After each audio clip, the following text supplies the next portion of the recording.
हमारे पास आता है इंटरसेक्शन ऑफ टू सेट्स। अब ये नेक्स्ट ऑपरेशन हो गया, ठीक है। एक था यूनियन, ये सेकंड आ गया इंटरसेक्शन। तो सबसे पहले तो आप ये समझें कि इंटरसेक्शन को लिखने का तरीका ये होता है, ये था यूनियन और इसका उल्टा कर दें तो ये बनता है इंटरसेक्शन, तो ए इंटरसेक्शन बी। अब इसका मीनिंग क्या है? इसका मीनिंग है X such that X belongs to A and X belongs to B. देखो इसमें जो कीवर्ड है ना, इसमें जो कीवर्ड है वो ये है एंड, ठीक है। तो इसका मीनिंग है कि जो एलिमेंट्स ए में हैं और बी में भी हैं, मींस ए और बी के जो कॉमन हैं वही हमारा होगा ए इंटरसेक्शन बी, ठीक। तो एक तरह से इसको नॉर्मली बच्चे कॉमन की सेंस में भी याद रखते हैं, which is common to both. तो यहाँ अगर वेन डायग्राम के हिसाब से हम बनाएं तो ये तो हो गया हमारा यूनिवर्सल सेट, ये हमने बनाया एक सेट ए और ये हमने बनाया एक सेट बी, ठीक है। तो उनका जो ये कॉमन पोर्शन है जो ए में भी है, एक चीज़ देखें ध्यान से, जो ये पूरा सेट है यहाँ तक ये है ए, ठीक है। और ये जो पूरा सेट है ये बनेगा बी। तो इनका जो ये पोर्शन है, जो ये जिसमें ब्लू शेडिंग भी आई है और रेड शेडिंग भी आई, ये है कॉमन।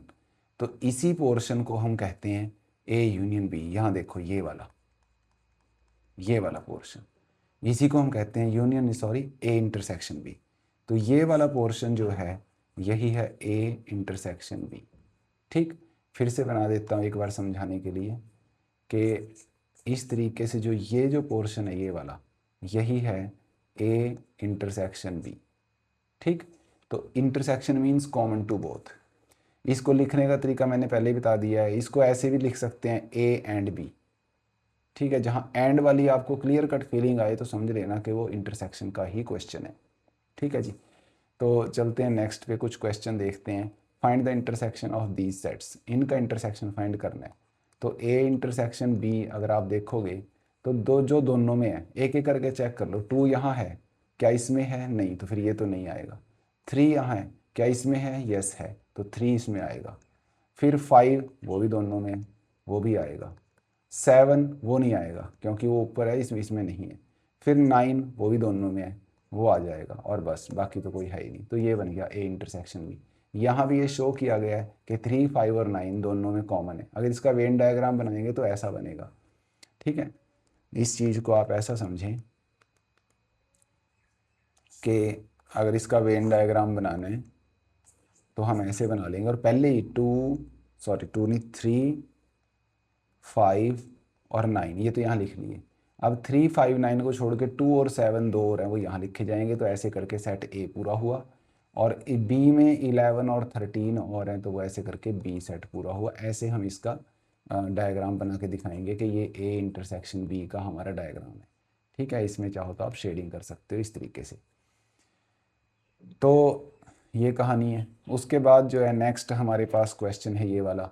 इसमें उसने हमसे पूछा है कि इन सब का इंटरसेक्शन लिखो। तो इनका इंटरसेक्शन देख लो जी। इनका इंटरसेक्शन बनेगा, इसका नाम रख लेना सेट ए, इसका नाम रख लेना सेट बी। तब ए इंटरसेक्शन बी जो है वो हो जाएगा जो दोनों में कॉमन है। यहाँ ए बी और एफ हैं, तो यहाँ डी ई एफ जी है, तो सिर्फ एफ ही है जो दोनों तरफ है, तो यहाँ आ गया एफ। इनका इंटरसेक्शन में कौन आ जाएगा? एफ। फिर इसी तरीके से जो है, 1 सेकेंड, ये दूसरे वाला हो जाएगा। इसमें इस सेट को ए मान लेंगे, इसको बी। तब ए इंटरसेक्शन बी लिखेंगे तो क्या बनेगा? देखो जो दोनों में है, 1 दोनों में है, लिख दिया। 2 यहाँ है पर इसमें नहीं है, 3 नहीं है। फिर उसके बाद 6 भी नहीं है, 9 दोनों में है, यहाँ है और यहाँ है, तो एक 9 आ गया। तो 1 एंड 9 ये बनेगा इनका इंटरसेक्शन। ये है 5 और ये है सी डी ई, तो इनका इंटरसेक्शन बन जाएगा 5, ठीक है, 5। अब इसको ऐसे नहीं कर देना, नहीं तो फिर ये बन जाएगा एक तरह से सेट बन जाता है जिसका एक एलिमेंट है 5, जबकि ऐसा नहीं है। इसको सिर्फ ऐसे रखना है, या तो ऐसे रखना है या फिर आप ऐसे छोड़ सकते हो, ठीक है। इस सेट का नाम आप कुछ रख लेना, मान लो सी रखा, इसका नाम डी रखा, तो ये सी इंटरसेक्शन डी हो जाएगा, which is empty set phi. यहाँ पे हमारे पास जो पहला सेट है वो है x is a natural number greater than 4 less than 10, मतलब कि इसमें 4 से बड़े, मतलब 5 6 7 8 9 और 10 से छोटे लेस देन 10, तो ये नेचुरल नंबर आएंगे। तो यही नेचुरल नंबर होते हैं जो 4 से बड़े और 10 से लेस हैं। और बी में हमारे पास है फैक्टर ऑफ 12, 12 के सारे फैक्टर। तो 12 का एक फैक्टर 1 है, फिर 2 है, जिस जिसके टेबल में 12 आता है, 3 में आता है, 4 में आता है, 6 में आता है और उसके बाद 12 में आता है। तो इन दोनों का मेरे को इंटरसेक्शन लिखना है।